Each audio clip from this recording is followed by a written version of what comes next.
उन्हें जल्द एमपी लाने की कवायद चल रही है। उधर तमिलनाडु में एसआईटी को जांच के दौरान वहां के शासन प्रशासन की तरफ से कोई सहयोग नहीं मिल रहा। सूत्रों की माने तो कफ सिरप पर जानकारी देने से तमिलनाडु सरकार बच रही है। कोल्ड ड्रिप सिरप के उत्पादन और सप्लाई की जानकारी नहीं दे रही है। उधर जबलपुर में श्री सन फार्मा के सभी प्रोडक्ट जब्त कर लिए गए।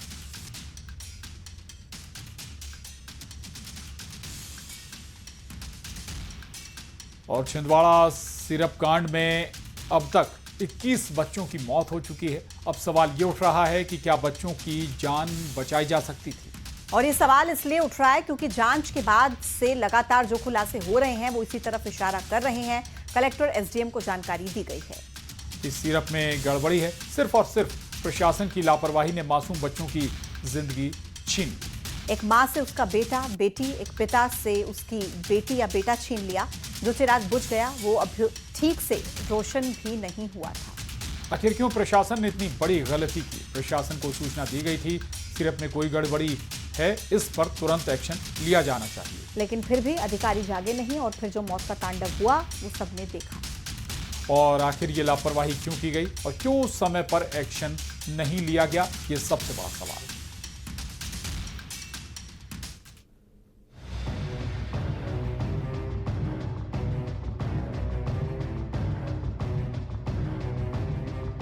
छिंदवाड़ा सिरप कांड पर जैसे जैसे जांच आगे बढ़ रही है वैसे वैसे खुलासों की एक लंबी लिस्ट सामने आ रही है और इस लिस्ट में लापरवाही नजर आ रही है।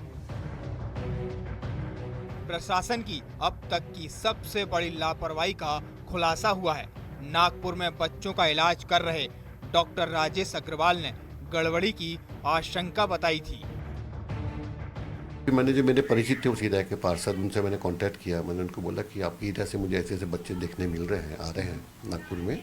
मेरे पास तो पहले ही पेशेंट आया है अभी, जिस बच्चे की किडनी खराब हो चुकी है, उसका क्रिएटिनिन बहुत ज़्यादा बढ़े हुआ है। उसका क्रिएटिनिन 5.8 आया था, उसका ब्लड यूरिया जो है 160 के ऊपर चले गया था। तो ये दोनों पैरामीटर जो होते हैं बहुत एब्नॉर्मल पैरामीटर्स होते हैं। और बच्चे ने बीते 36-28 घंटे से यूरिन नहीं पास किया था बच्चे ने। तो उन्होंने भी उनके लेवल पे बोला कि मैं कोशिश करता हूँ। उन्होंने उनके लेवल पे वहाँ पे जो भी कर सकते थे गवर्नमेंट मशीनरी को उन्होंने इन्फॉर्म किया वहाँ पे गवर्नमेंट मशीनरी को। डॉक्टर राजेश अग्रवाल ने इसकी जानकारी बीजेपी पार्षद अनुज पाटकर को दी थी। न्यूज 18 से बातचीत में अनुज पाटकर ने बताया उन्होंने कलेक्टर और एसडीएम को इसकी जानकारी दी थी। 17 तारीख की बात है, मैं नागपुर में था अपनी पत्नी के इलाज के लिए। डॉक्टर राजेश अग्रवाल हैं, कलर हॉस्पिटल के डॉक्टर हैं, शिशु रोग विशेषज्ञ हैं, हमारे पारिवारिक मित्र भी हैं।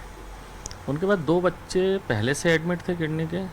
जब तीसरा पहुंचा और सेम सिम्टम के साथ पहुंचा तो उन्होंने बड़ी चिंता के साथ और बड़ी सजगता के साथ मुझे फ़ोन लगाया। इसमें उन्होंने मुझे कहा कि आप स्थानीय प्रशासन को थोड़ा सा अलर्ट करवाइए।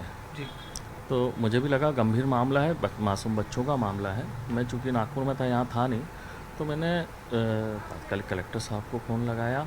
उसके बाद तुरंत मेरे को लगा तो फिर मैंने एसडीएम मिस्टर यादव हमारे यहाँ पे हैं और मिस्टर यादव को मैंने फ़ोन लगाया और उनसे मैंने निवेदन किया कि ऐसा ऐसा मेरे पास में डॉक्टर साहब का फ़ोन आया था, तो आपसे निवेदन ये है कि एक तो मुनादी वगैरह करवा दें वहाँ पे कि कीटनाशकों को घर में ना रखें स्टोर करके, और दूसरा कुछ अगर अमानक दवाइयाँ वहाँ पे बिक रही होंगी, मुझे रिधोरा गांव के बारे में डॉक्टर साहब ने बताया था, या कौन सा डॉक्टर वहाँ पे इलाज कर रहा था, तो उसमें थोड़ी जांच करा लीजिए। और इतना मैंने उन्हें जानकारी दी थी।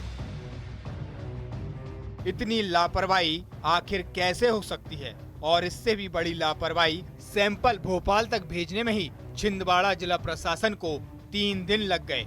सरकारी तंत्र कितना लापरवाह है ये आप समझ गए होंगे। मासूम जिंदगी की जंग हारते रहे और अधिकारी मौज करते रहे। अब जब सिरप पर खुलासे हो रहे हैं तो अधिकारी एक दूसरे पर आरोप प्रत्यारोप लगा रहे हैं। सबसे पहले बात उस डॉक्टर की जिसने बच्चों का इलाज किया और इलाज के दौरान कब सिरप लिखी। उस डॉक्टर का कहना है कि 100 से ज्यादा बच्चों को सिरप लिखी, सालों से हजारों बच्चों को सिरप लिखी, लेकिन कभी कोई दिक्कत नहीं आई। मतलब मोर देन 500 पूरे साल की बात कर रहा हूँ मैं। ये 1 महीने में तो नहीं लिखाए जाते। अभी इस महीने में कितने लोगों को लिखा? ये कहना मुश्किल फिर है। भी एक अप्रोक्स कितने मोर देन 100 तो होंगे। 100 बच्चों को ये सिर्फ लिखा जाता लिखा और इससे ज़्यादा भी हो सकते, कम भी हो सकते, पर ऐसा नहीं कि सभी को प्रॉब्लम आई होगी। ये कहना चाहते, कॉमन बात ये है कि एंटी कोल्ड सिरप तो पहले से भी लिखे जा रहे थे और अलग अलग तरह की कंपनियों के भी लिखे जाते हैं। जिस डॉक्टर को पुलिस ने गिरफ्तार किया था, ये वही डॉक्टर हैं। डॉक्टर ने दवा लिखी थी और परिजनों ने जिस दुकान से दवा ली थी, उस दुकान को डॉक्टर की पत्नी चलाती थी। सिरप कांड के बाद से डॉक्टर की पत्नी फरार है। सिरप कांड में कई किरदार हैं जो जांच के दायरे में हैं, लेकिन सवाल ये है, आखिर प्रशासन इतना लापरवाह क्यों रहा? हर बार की तरह हादसे के बाद ही शासन और प्रशासन की नींद क्यों खुली? Bureau report, news 18।